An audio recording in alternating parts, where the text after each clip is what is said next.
Okay, now we're rolling, and instead of recording to the cloud, recording to my laptop, and we're diving into the lesson. We're going to talk about HTML and CSS today, and sort of introduce the topics. This might be review for some people. It might be some new information for other people. I think the way we talk about it will be helpful for everyone.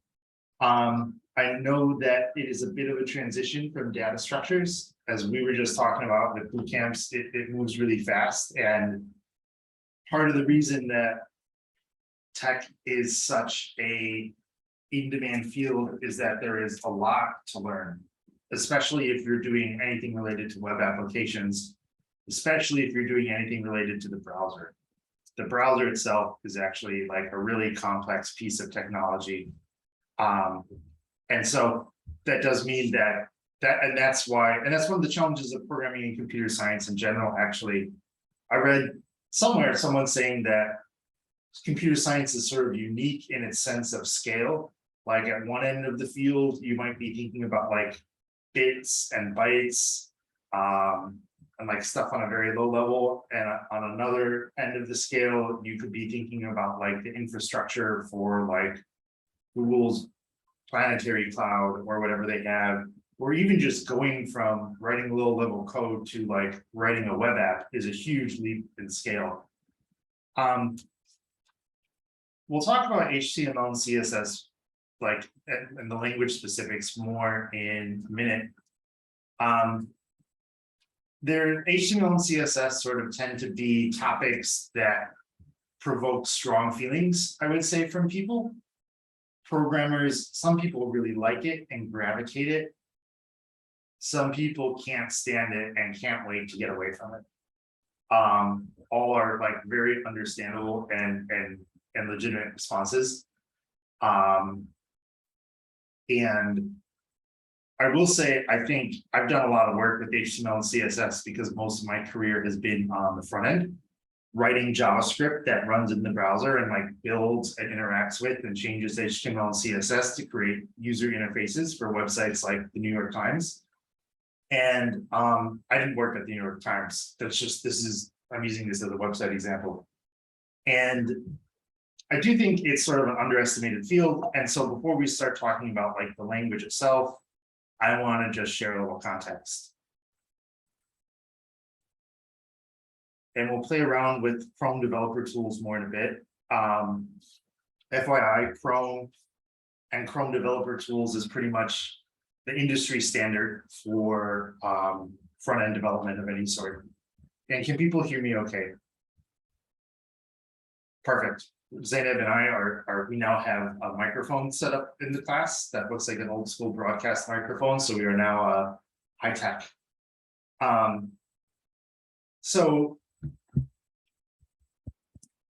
Oh, thank you.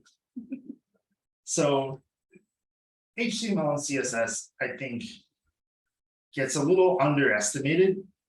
The analogy I would use, so originally, people thought the web was going to look like Wikipedia.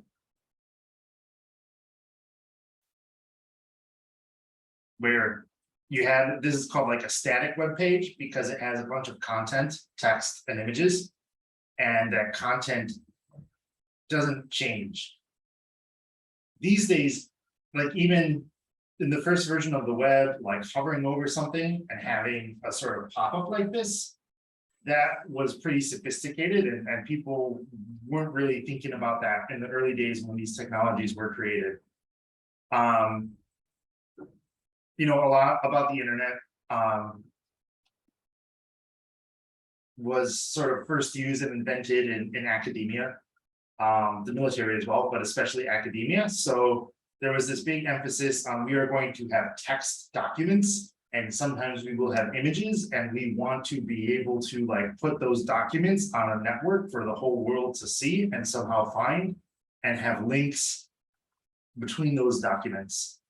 And then it turned out like, hey, a web browser is a great way to get stuff to people and have, once JavaScript came around, code running in a secure environment. Like these days it's pretty difficult for JavaScript on your web browser to do something malicious and mess up your whole computer. It wasn't always that way, but it is now. So now really the browser and the web is like an application delivery platform. And now we have a lot of what's called like very rich content. But kind of going back to the origins of the web, which is displaying text, you know, the New York Times, they have been a newspaper for ages. And it turns out that the world of newspapers and printing and text and typography is like a very big deal. Like there are all these rules in typography, and just making sure that this displays well, this headline, on all different kinds of browsers. Let me put it on the side that I like to put it on. Is no small thing. And these days, having websites, the term is responsive, is a big deal. Like that's really what we're using HTML and CSS for. And in fact, if I do this, you know, we can see this website. You know, writing some HTML and CSS to do that becomes a more complex task. And I somehow broke my browser tab. So I think I'll just close that one and open a new one. And just laying out all this text and writing some code with probably HTML and CSS and JavaScript, and maybe Python if they're using something like Django on the back end, so that a person doesn't actually have to lay all this stuff out every morning, is a big deal. And from a business perspective, like text and print and design and layout is the business of the New York Times. And even for, you know, a business such as Nordstrom's, they might not care as much about fonts and text, but they still will care a lot about layout. They will care about this being a responsive site. Let's see here where yep, like because most people browse the internet these days on their phones. And this is all HTML and CSS.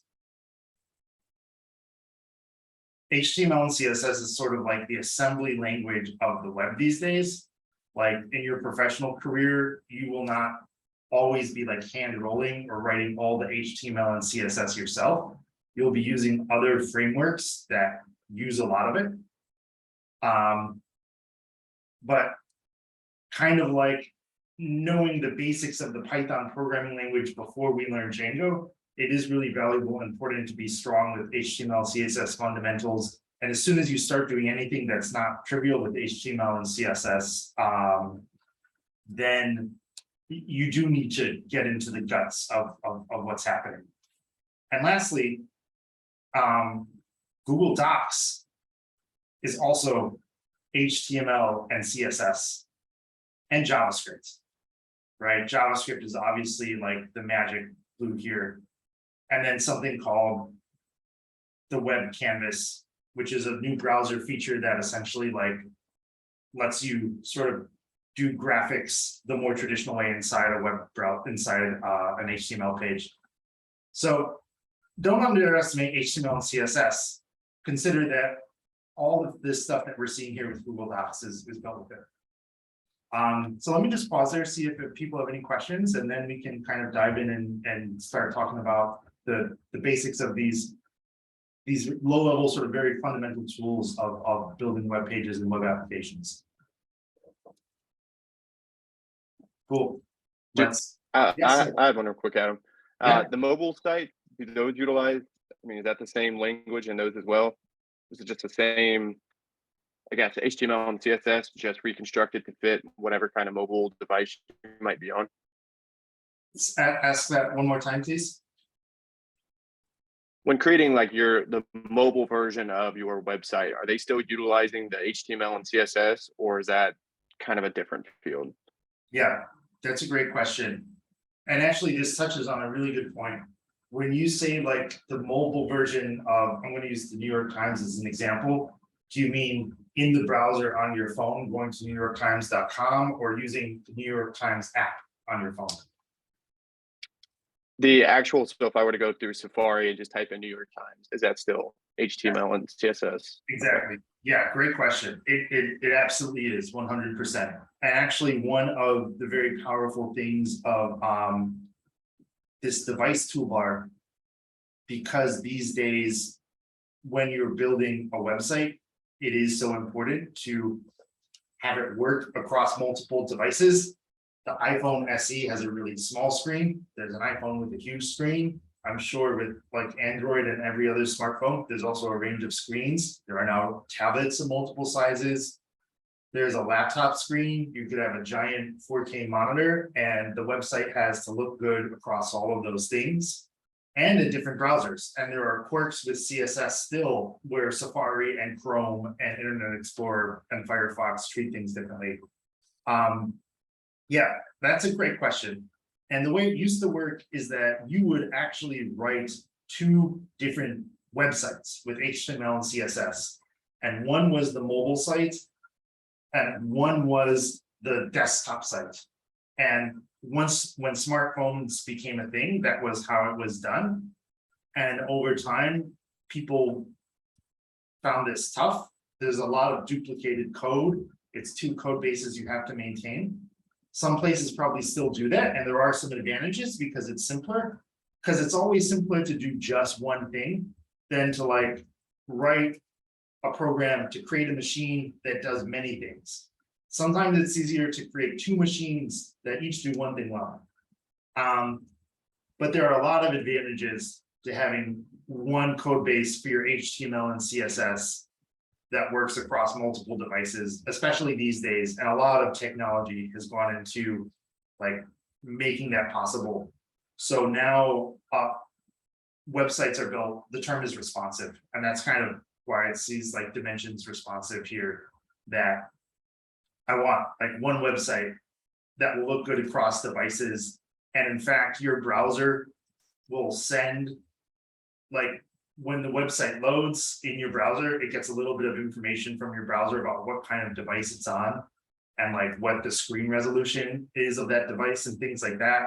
And there are various CSS rules that we probably won't see today, but that will take advantage of that. There's something called CSS media queries and like breakpoints where based on screen size, we will use different CSS rules. So it's like if else statements, switch case statements like logic, except instead of writing like imperative code, if this, then that, we have to declare it with the CSS. And that's what I think a lot of people who like programming find frustrating, that these are like not programming languages in the normal sense. They're markup languages.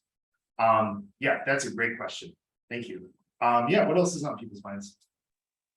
A quick note here. I think one of the things that I would include is that the only thing you really have to write in today's world is get a new and properly updated browser and software works. In the old days, on the client server world, Yeah, if you changed something, you had to go around and install network clients and printer drivers, and it was just an absolute nightmare.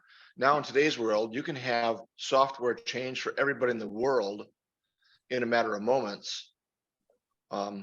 So as soon as you push a new version to the web and you can reload it or remount it with your browser, it works if it's been tested correctly. In the old days, you'd have to go touch everybody's computer and reinstall client software. that's an excellent point, Jim. Yeah, and that's honestly why the web has become so powerful and complex, is because people realize, hey, we can get something to everyone really quickly. Even these days, like if you write a native app, like if you write an iPhone app in Objective-C or Swift, a language that's native to the iPhone device platform, it has to go through approval with the Apple App Store. And that's a process that takes time. Like development teams have to build in weeks into their timeline when they release a new version of an iPhone app, and then the user has to go and download that. Like a website, every time the user goes there, it's up to date, and it's incredibly powerful.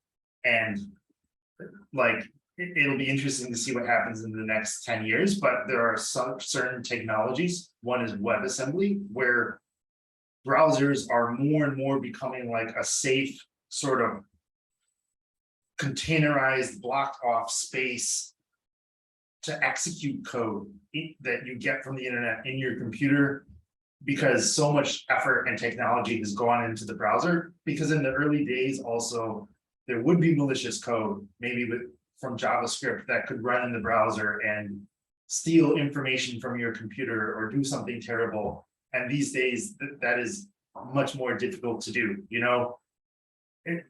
This is going back in time a bit, but there was a time when the idea of like putting credit card information into a form on a website was a really bad idea.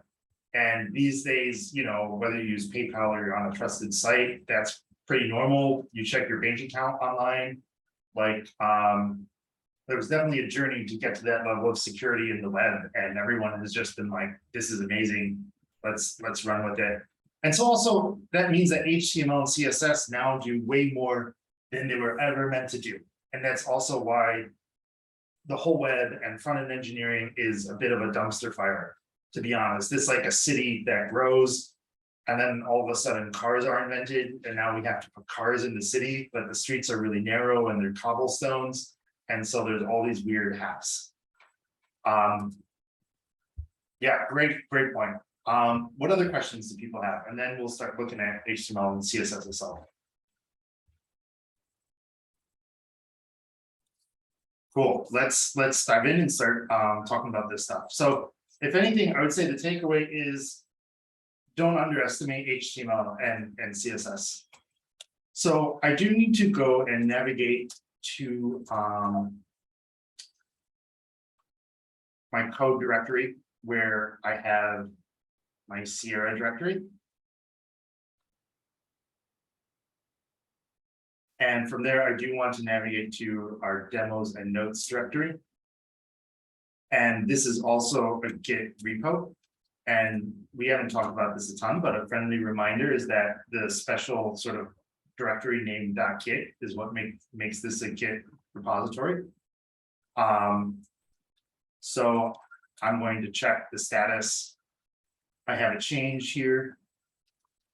We're going to look at that change. I am not sure what that change is because that's from the other day. I'm just going to add it and commit it with a message. And we'll look later on GitHub, and if I deleted something, I can just fix it later. But for the moment, I just want to, I could create a different branch or something, but I just want to keep life simple. I think you need to pull. Yeah, no, I'm gonna pull as well, for sure. Yeah, Zainab, that's a good point. Like the change I made was in a directory that Zainab has not touched because we were doing different lessons, so there was no conflict.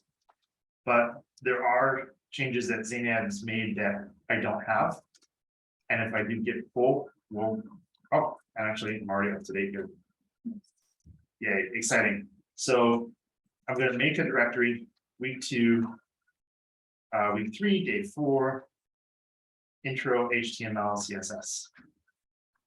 And now I've got that directory. I can go into it, but that's the wrong one. So let me go back and go into the right one.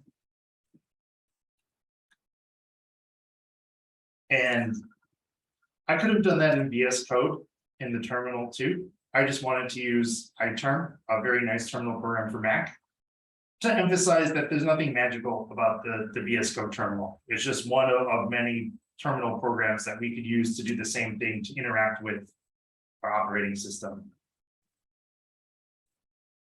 And now in VS Code, I do want to go and open up that folder that I just created. And I'm opening up the terminal. I'm making sure I'm in the right place. I'm making sure the text is big enough so everyone can see. I'm going to make a notes file. I'm going to make a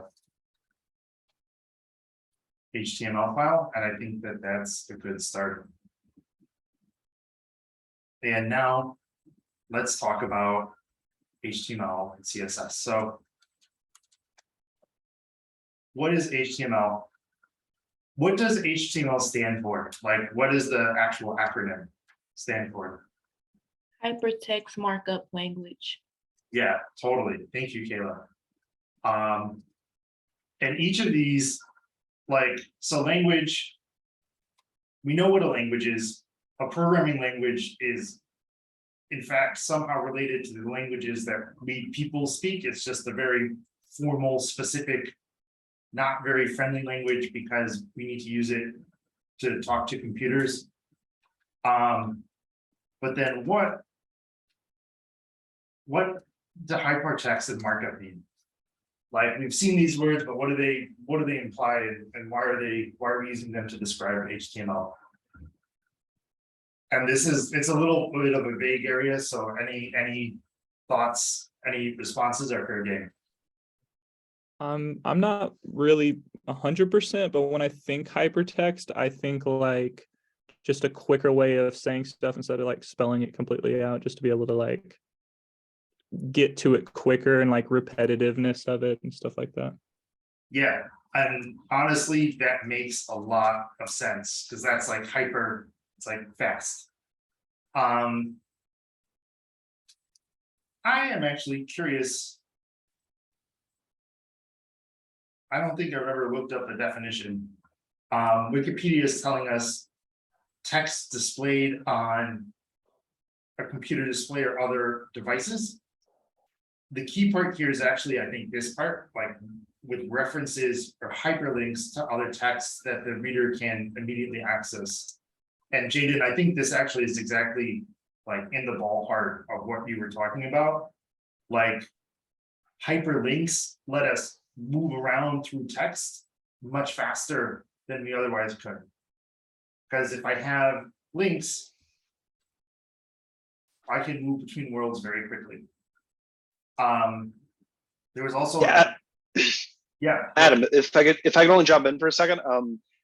So it is important that when we think of HTML, we think of like all the things that HTML can do these days, like pictures and videos and just all the interactivity. But the fundamental idea of hypertext that makes up hypertext markup language is just text with links.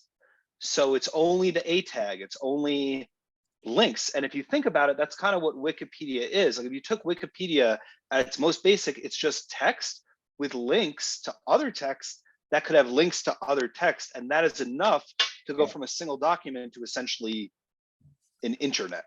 yeah, totally. It is incredibly powerful, and it's pretty amazing.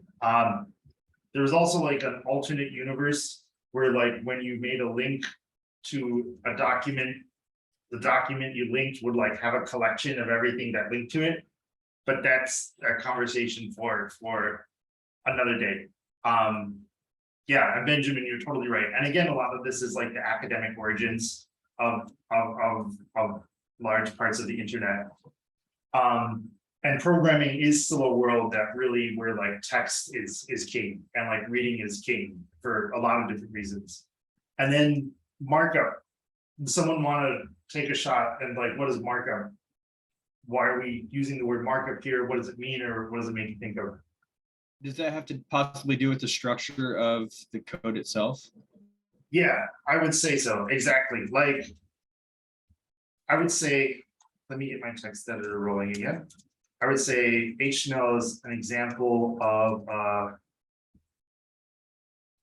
markdown language. Like, with HTML, and this is, I'm probably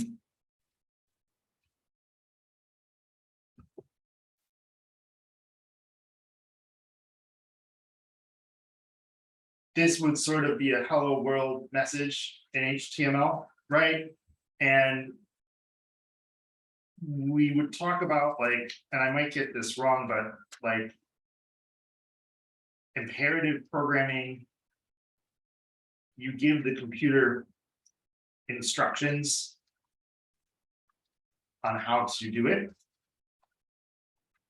Declarative programming, you give the computer the goal of what is to be done.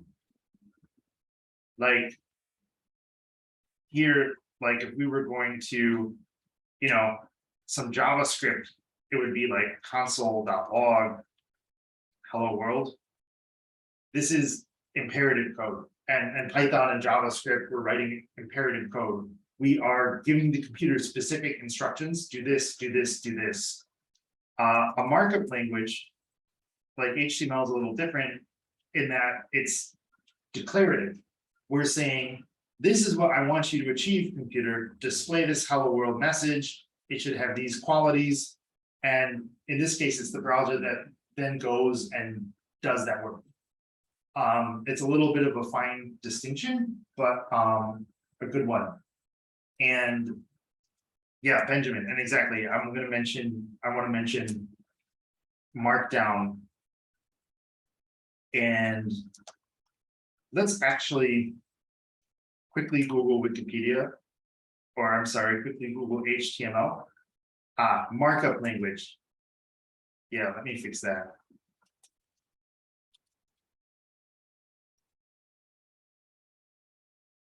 So like markup languages are languages that we're really using to format text. Like HTML at its heart, kind of like you're saying, Benjamin, is about formatting text. HTML is, I want to say, like a subset of this other language, XML, that is not quite about formatting text, but is kind of in that department. And then there is a language called Markdown that lets us write text in a pretty normal looking way, but can convert it and give it some nice formatting for the web. And we are all familiar with it from GitHub, which uses Markdown everywhere. And so like here in the curriculum repository, we have this README file, which is text, but with this file extension .md indicating Markdown.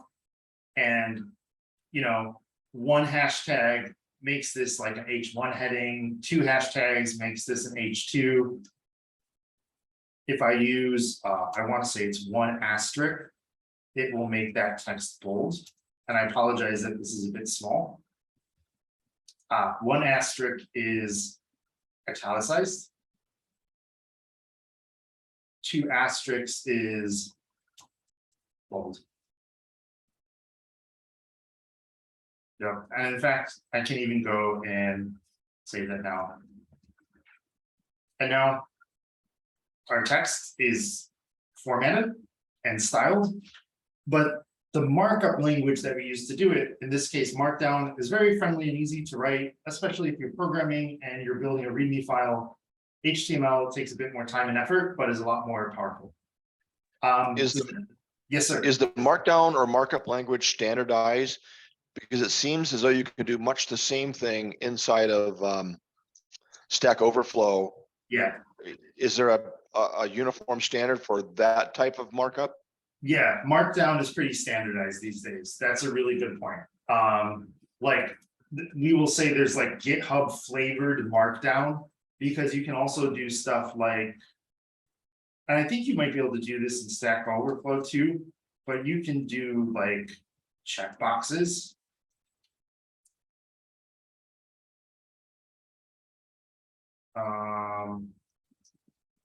There we go.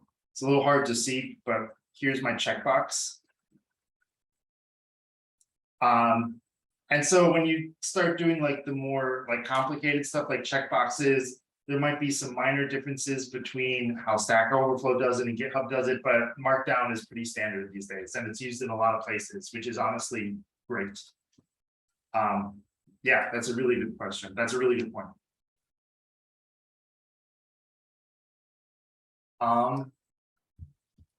So just continuing on. So now this is cool because again, it gives us a little bit of history and context about HTML. And let me close the Explorer tab for the moment because we don't really need it.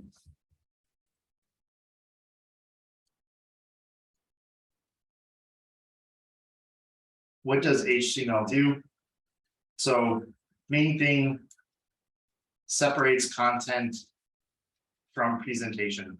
We're going to see this, but we can create text and then control how it's styled.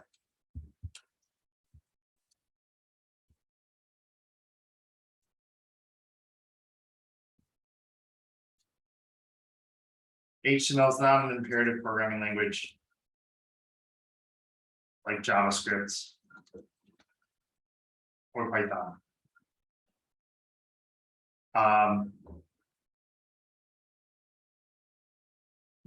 So let's look around with some HTML and just kind of get some stuff going. And then I'll talk more about CSS. And I think what I also want to do is start up a little Python web server to host this page, if this works. So the -m flag, I need to check exactly what it does, but essentially it's letting us run like one of the Python standard libraries directly from the command line. Yeah, the -m stands for module, I believe. Thank you. Oh, perfect. That makes sense. We get to run a Python module from the command line without needing to, like call it, a file that we run. And this module is http.server, and I haven't looked at it, but I know because I saw someone else use it, that I can run it like this, and it starts up a little web server, starts it on a particular port, and it will look for a file named index.html, because the standard is sort of to name like the main HTML file. That's like the first thing that loads in the user's browser index. Back in the days where like HTML like folder and file structure for like a website, it was all files and directories. So the first HTML page was literally an index of all the other pages that you can click on. And then I've got my port here. So now we're cooking. Unfortunately, I think I might have to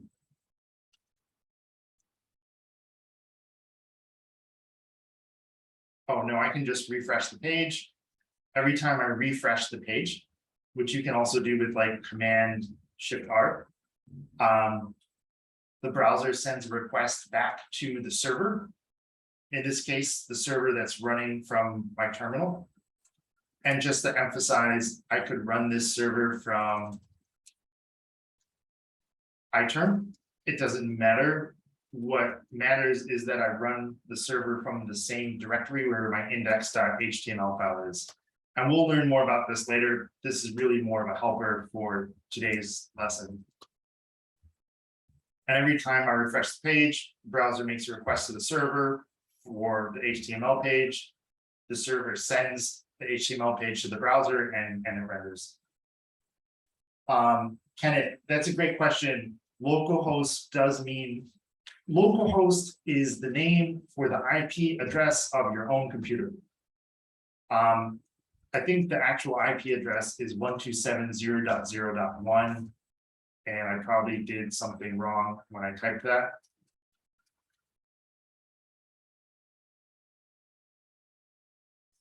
And maybe I need HTTP or something. That should work. Not sure what I'm doing wrong, to be honest. Oh, it could be the colons.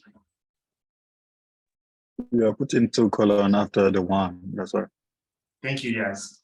Yes, this is totally your department. There we go. Again, without diving too much into like the basics of IP addresses and stuff.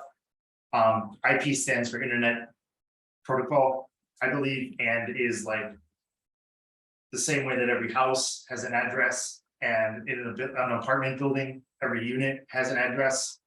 The IP address is the address of the building. The port is the apartment number, is a good analogy.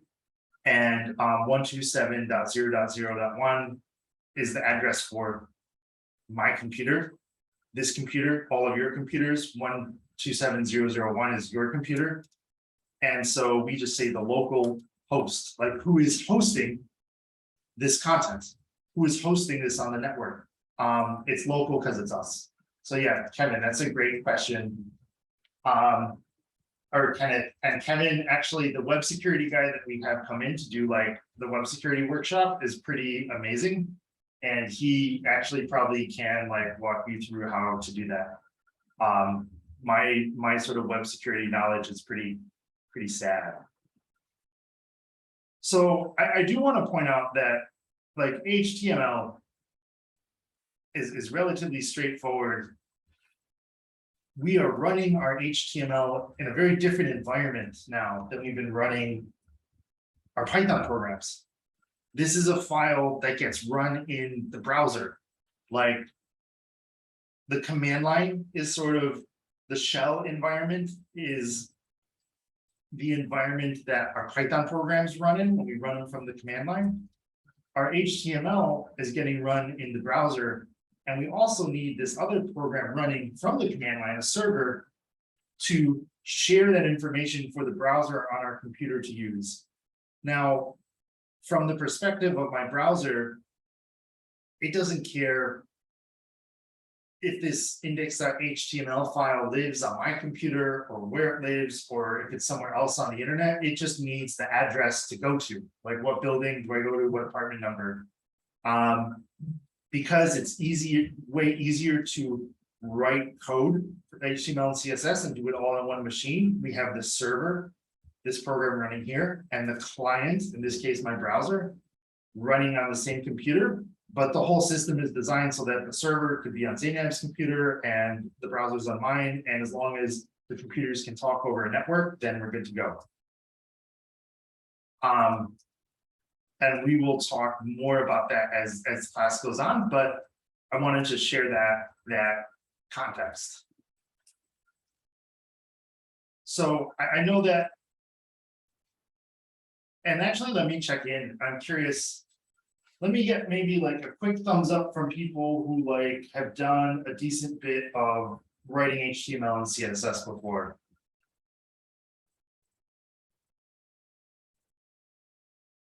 Cool. Yeah, so it's a mix. It's about half the class, I would say. And that's pretty normal too. Like it's a range of experience levels. For some of you, this will be review. For some of you, the review will be interesting. And then I think for all of you, you will end with a deeper understanding of HTML and CSS. So stepping back, what we need to do with an HTML file is to let the browser know what kind of file it's looking at, because all of this is actually sent as text over the network. We need to declare the doc type. And HTML is built up of elements. Like this angle bracket starts an element and the other one ends the element.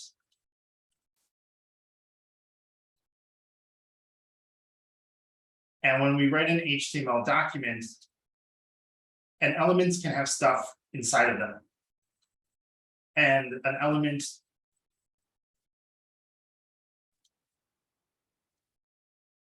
the doc type one is a little special, and it does not need a closing tag.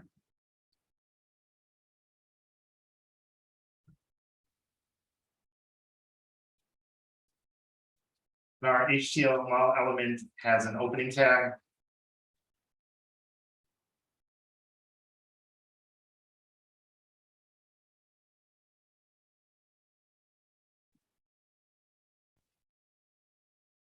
And so this right here is an HTML element.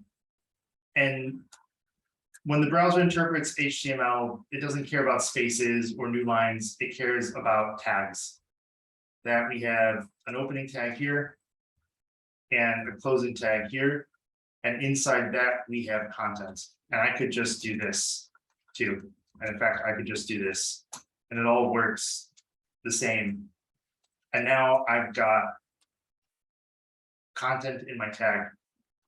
And what gets kind of fun and exciting is that the content of one tag can be another tag, just the same way that if we create a list in Python, we can stick another list inside of that and another list inside of that forever and forever, like Inception.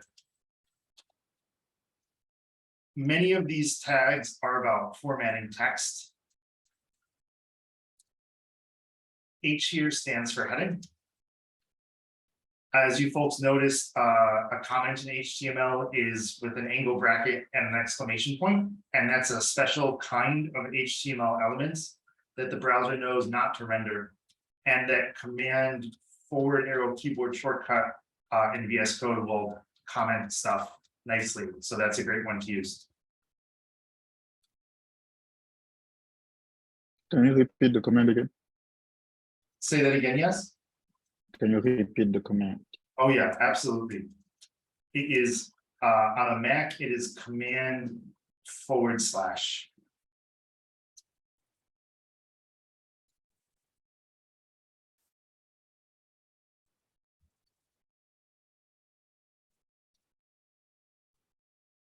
Yeah, that's a great keyboard shortcut, to be honest.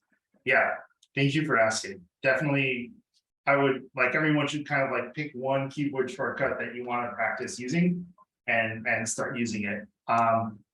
Command F for find is also quite good to find in a file. Command P is actually the magic command that searches through everything.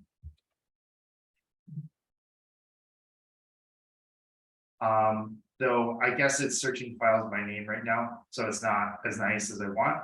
But if I do Command Shift F, that is a global search.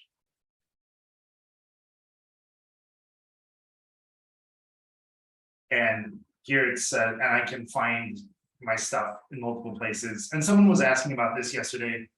As our programs get bigger, you will want to use like Command P and Command F and Command Shift F to help you navigate around your projects. It just makes life a lot easier. The replace is also pretty powerful with the Oh, find. replace. To find and replace, yeah. Yeah, that's a great call. I'll demonstrate that right now, actually. Let's do. So if I, oh, please. The carrot at the. Oh, thank you, Zayna. I didn't realize that. Yeah, so. Let's say I change my mind. I don't want it to be an H1 heading. I want it to be a paragraph tag. We find and replace, and then I hit. This is to replace one, and then this is replace all. Oh, that's awesome. Yeah. And VS Code also gives us the keyboard shortcuts in parentheses. I recommend doing replace one at a time because sometimes the text editor will catch something you don't expect. And if you replace like 5 different things all in one go, it's easy to create an error, and you can just hit enter twice, you hit enter a bunch of times, and then you're good to go. Yeah, Zainab, that's a great call. And if I go to edit, I see that the keyboard shortcuts for find and replace are here too. And now I've got back to that. And I'm not sure the way I have it set up, U is the undo command. I'm not sure. Command Z. Command Z. Oh yeah, of course. Or Command Z Control is Z, undo. yeah. Control Z. Undo is a really good one. And then I want to say Control R is probably redo. Oh, I don't know. Yeah. For me, it's been Command Shift Z. If Oh, okay. yeah, I believe it's Command Y for redo. yeah. It's that's Control cool. Y for Windows for sure, but That's probably what I'm thinking of then maybe. yeah, Command Y hasn't been working for me recently. Yeah. Whichever your undo and redo keyboard shortcuts are, those are maybe some of the most useful, to be honest. Yeah. Yeah, so that was a bit of a segue, but a good one. So just kind of rolling through HTML. Let's talk a bit more about like HTML elements. And do you folks have any questions or things that you want to share or are curious about like the idea of an element?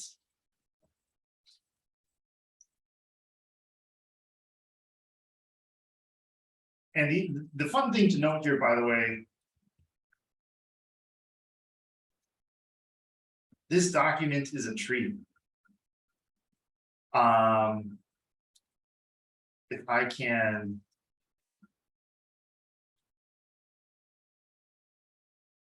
Draw.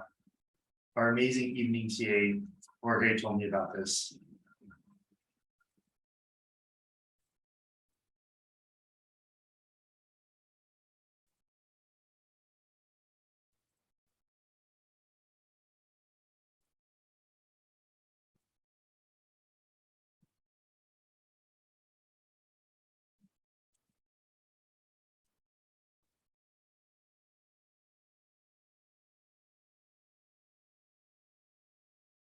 And then this was like, each of these was text, so I think it was like. Well, world. And then over here. It was, it's not.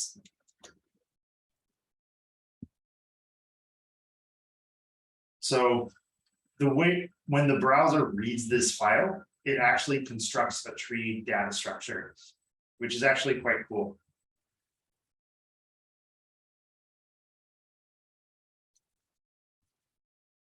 And I just want to find a cool image. Yeah, this is a good one. They're all equally good, but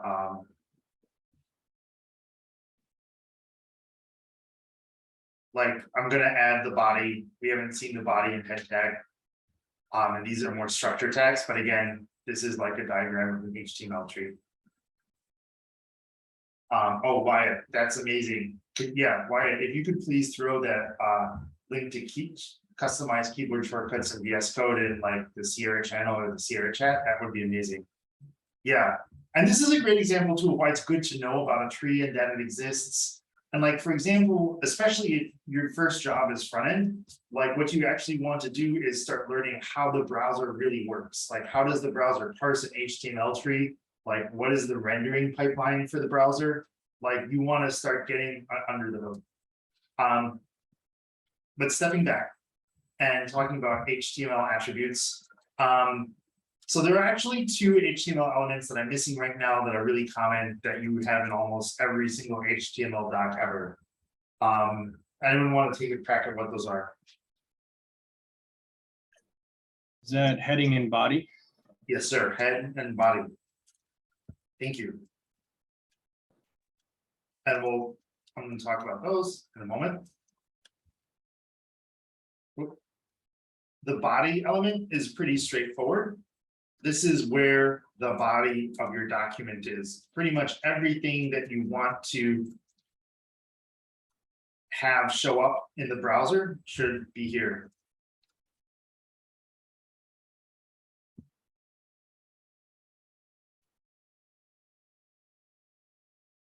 And this is how the browser, when it's interpreting HTML, like knows how to structure stuff and do stuff in certain order. And can someone maybe tell me what are some of the things we do with this head tag, with this head element? Your Title. meta tags, like Meta tags. the character set. Yeah. Let's see if the yeah, so the title tag is great. Let me show folks what the title tag does. So note that this tab now says my page. I changed the title tag to your page. Right up here, the title is your page. So that's kind of considered like meta or like information about our HTML page. It's like extra stuff. It's not the body. It goes in the head. And someone mentioned like a char set. Char set is short for character sets. There's character encoding. I think that one's probably less interesting for us to do, but is there like a meta font family tag? there's probably not. You can also though, like, you can import your CSS script files here, which we'll see in a sec. This is also where you can import and run JavaScript, and HTML has a special script tag. I'm probably doing something wrong, which I'll fix in a moment. And it would be that it needs a T. And now if I go to my page, and let me get rid of this responsive bit. So ignore this message about a GET request that failed. And actually,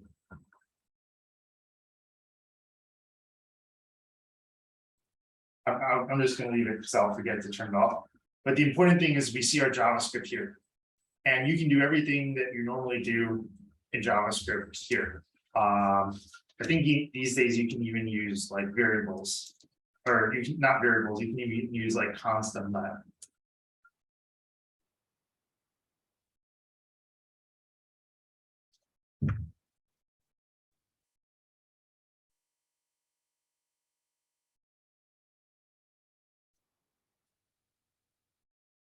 And lo and behold, we ran some code and did some addition. What happens very rapidly is this becomes an annoying way to write JavaScript in your HTML page. So we probably want to have a JavaScript file, which I'll also name index, because it's going to be the main JavaScript file. And let's open that up. And I want to put my JavaScript there because it's easier for me to work with and debug. And someone remind me, how do I import that file here and use it on my HTML page?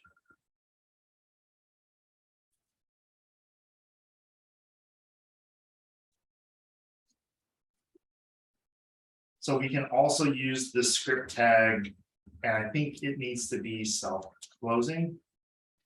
I'm not sure about that.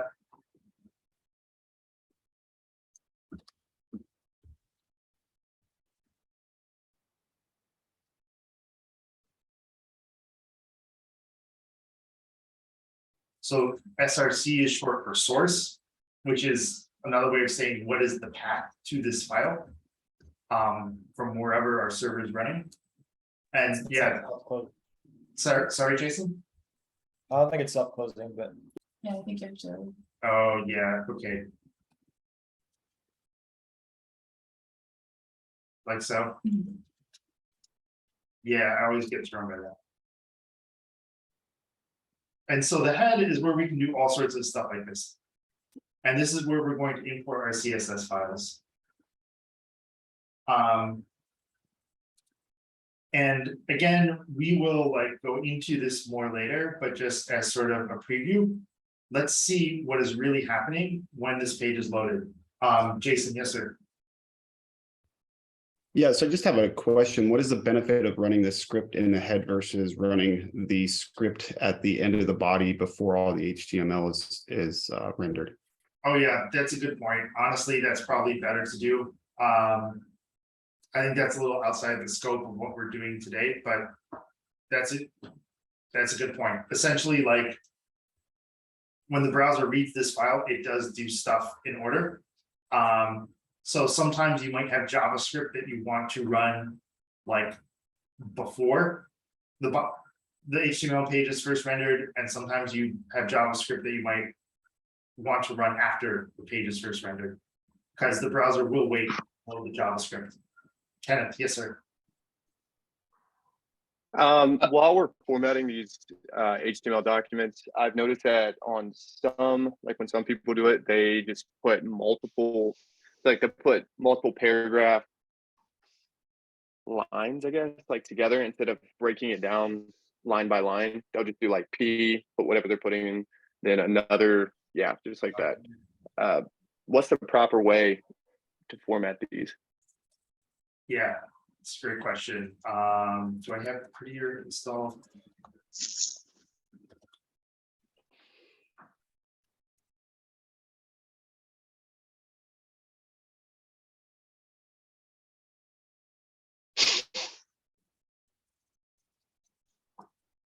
I'll just say officially there, I understand if you're asking like what's a best practice in terms of formatting, but unlike a language like Python, HTML can all be in one line. And even if that's really ugly to read, HTML has no problem with it. Yeah, that's Okay.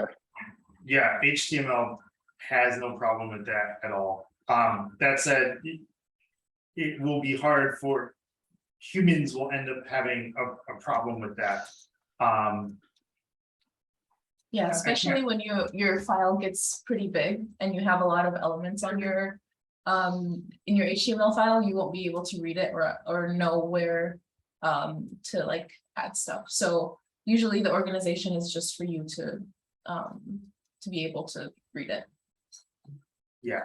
Which is Okay, that makes sense. yeah, you should try to organize it where either each tag is on its own Yeah. or whatever kind of makes sense for that situation. Yeah, it's much easier to read this. And since, like Benjamin was saying, the computer doesn't care, but we care, I would go with this way. I wanted to demonstrate, I need to do a little more. Let me see if I can like run this in the command line.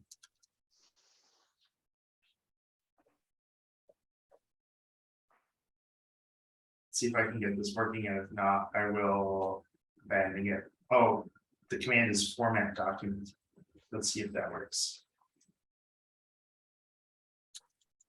Because really where I'm going with this is the best thing to do is to have our computer do that work for us.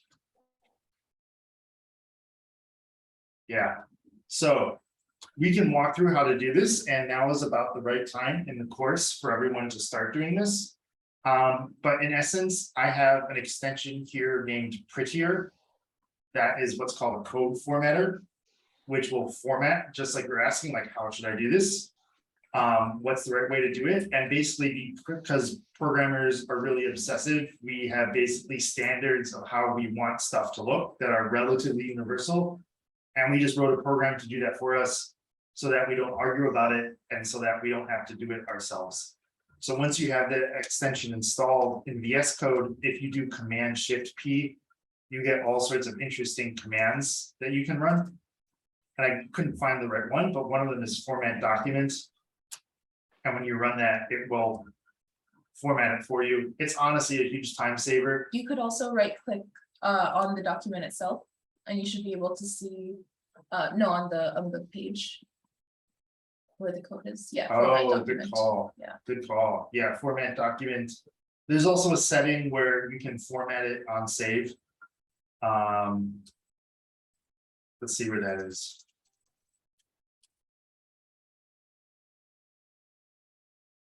Command-Shift-P, open the command palette, type setting, but it's like preferences. I'm sorry. We can do that later. Yeah, that's a good call. Thank you. Yeah, I'm getting lost in the weeds. This is not HTML. Yeah, and we should roll through, I think, the rest of the introduction to HTML elements, and then we'll take a break, and then we'll look at CSS. So HTML elements, I think, let's see here. Yeah. Let me keep talking about elements a bit. There's an element named div.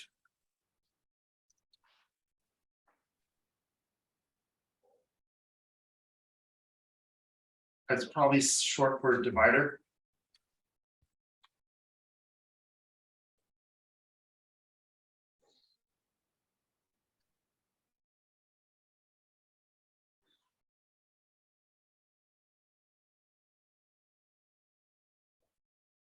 I would also recommend just have DevTools open all the time for all the web work that you do.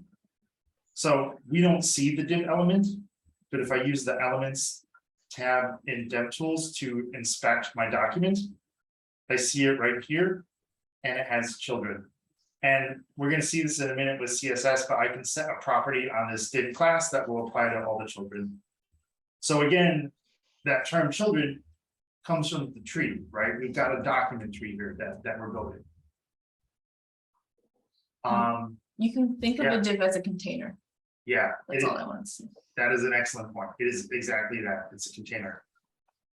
And actually, maybe we should take a short break and then we can just start throwing CSS into the mix. Sure. Okay, let's do it. Yeah, it's 10:22. Let's take 10. We'll come back at 10:32. I think we've done a pretty good talk through of HTML. I might throw a few other tag things in there, but then we'll look at HTML, CSS. Sorry, so we'll look at CSS and then we'll turn you folks loose. Hey, before we go, yeah, I'm talking, okay. Yeah. Before we go, who asked the question before the previous question, the one about where, like whether you should put the script tag in the head or below the body? That was me, Jason. Yeah, I just wanted to say that is a great intuition, because like best practice in the last 6 years at least is basically script, like links to CSS can go in the head, but scripts never go in the head, because Yeah. you want your page to load first, and then basically you want your page to load with content, not assuming interactivity, and then you start adding your scripts, because one, they take time, and then two, you don't need to add interactivity until your initial page loads. So yeah, that's exactly what you would want to do. For teaching, it's fine to put the script in the header. It's just like on a big project, you would find that you'd be loading lots and lots of scripts before you ever saw anything on the page, and that's a bad experience. Yeah, totally. That's a very good point. Yeah, and actually it's better for us to put it here to model that best practice. Yeah, thank you. Yeah, I will say it's not critical for us to do at the moment, but it definitely is good to know. And once we start like building full stack applications, that is what we'll be doing. Let's take 10 and then we can just look more at CSS. Thank you, folks.